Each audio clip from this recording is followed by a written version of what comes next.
കോൺഗ്രസിനെ ഡൽഹിയിലൂടെ ഉയർത്തെഴുന്നേൽപ്പിക്കാൻ ശ്രമിച്ച മനോരമ ഒടുവിൽ ആ യാഥാർത്ഥ്യം തുറന്നു പറഞ്ഞു.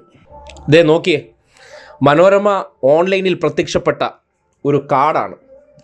ഡൽഹി വോട്ടെണ്ണൽ കനലുമില്ല തരിയുമില്ല, 0 ഒതുങ്ങി കോൺഗ്രസ്. പക്ഷേ BJP വിജയിച്ച് കയറി. ഇന്ത്യയിൽ എന്താണ് കോൺഗ്രസ് എന്നതിൻ്റെ യഥാർത്ഥ ചിത്രമാണ് ഡൽഹിയിൽ കാണുന്നത്.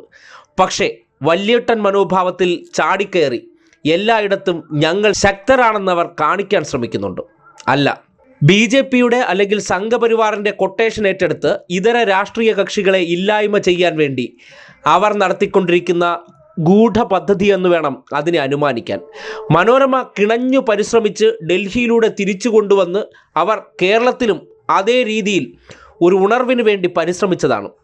റിസൾട്ട് വരുന്നതുവരെ കോൺഗ്രസിൻ്റെ വൻ മുന്നേറ്റമുണ്ടാകും, കോൺഗ്രസ് അവിടെ 5-6 സീറ്റ് വരെ പിടിക്കുമെന്നൊക്കെ തള്ളി മറിച്ചവർ കോൺഗ്രസിനെ കൊണ്ട് സ്വയം എണീറ്റ് നിൽക്കാൻ ശേഷിയില്ല എന്ന് തിരിച്ചറിഞ്ഞപ്പോഴാണ് ആത്മരോഷം കൊണ്ട് ഇങ്ങനെ ഒരു കാർഡ് അച്ചടിച്ചു വെച്ചത്.